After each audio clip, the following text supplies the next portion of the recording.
Assalamualaikum warahmatullahi wabarakatuh. Anak-anak kelas 11 OTKP SMK Pegiri 2 Cianjur. Untuk materi yang kedua hari ini, Bapak akan menjelaskan tentang fungsi umum administrasi kepegawaian.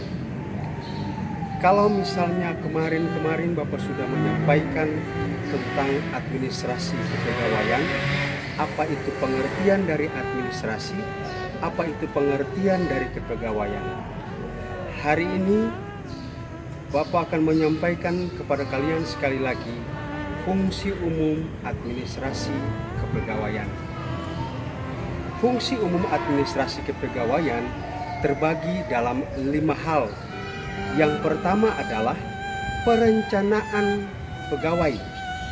Yang kedua adalah pengorganisasian pegawai. Yang ketiga adalah pengarahan pegawai.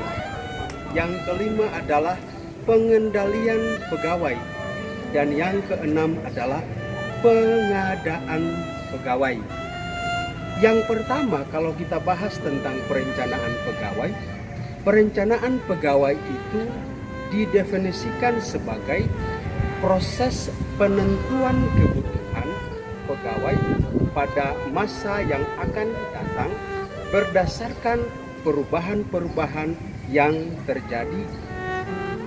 Artinya apa? Bahwa perencanaan pegawai dalam sebuah proses administrasi, dalam berbagai macam kegiatan-kegiatan perkantoran itu harus diterapkan supaya tata tertib penggunaan administrasi bisa berjalan dengan baik.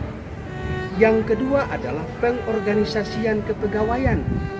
Artinya adalah suatu langkah untuk menetapkan, mengelompokkan golongan-golongan dan mengatur berbagai macam kegiatan yang dipandang perlu. Artinya dalam sebuah organisasi, dalam sebuah instansi atau perusahaan, pengorganisasian kepegawaian itu sangat dibutuhkan. Kenapa dibutuhkan? Karena ketika organisasi dibentuk oleh perusahaan, oleh pegawai ataupun organisasi, sudah barang tentu pekerjaan administrasi yang dilakukan bisa berjalan sesuai dengan yang diinginkan. Yang ketiga adalah pengarahan pegawai. Pengarahan pegawai ini biasanya dilakukan oleh pemimpin instansi atau pemimpin perusahaan untuk mengarahkan seorang pegawai bisa bekerja dengan baik. Dan yang berikut adalah pengendalian pegawai. Arti dari kata pengendalian pegawai itu adalah merupakan pengukuran dan penilaian tingkat efektivitas seorang pegawai. Jadi seorang pegawai ketika dia mau bekerja dalam sebuah perusahaan atau instansi, dia dinilai oleh pemimpin perusahaan tersebut sehingga ke depannya dia bisa menjalankan sebuah administrasi perkantoran dengan baik. Yang terakhir adalah pengadaan pegawai. Pengadaan pegawai. Yang terakhir adalah pengadaan pegawai. Pengadaan pegawai adalah pengadaan dalam kegiatan pegawai yang harus dilihat apakah ada informasi yang lowong. Artinya apa? Pegawai itu kan terjadinya reason atau yang disebut dengan turnover itu biasanya terjadi di dalam satu perusahaan atau instansi. Sudah pasti pengadaan pegawai itu harus ditinjau, harus dilihat lagi. Misalnya saja kasih contoh, sebuah perusahaan dia melihat bahwa salah seorang pegawai ini tidak sesuai dengan yang diharapkan. Sehingga apa? Terjadinya perubahan atau reason atau turnover yang tadi Bapak sampaikan.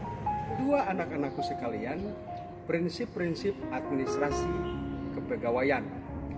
Adapun prinsip-prinsip administrasi kepegawaian terdiri dari satu, prinsip kemanusiaan. Yang kedua adalah prinsip demokrasi.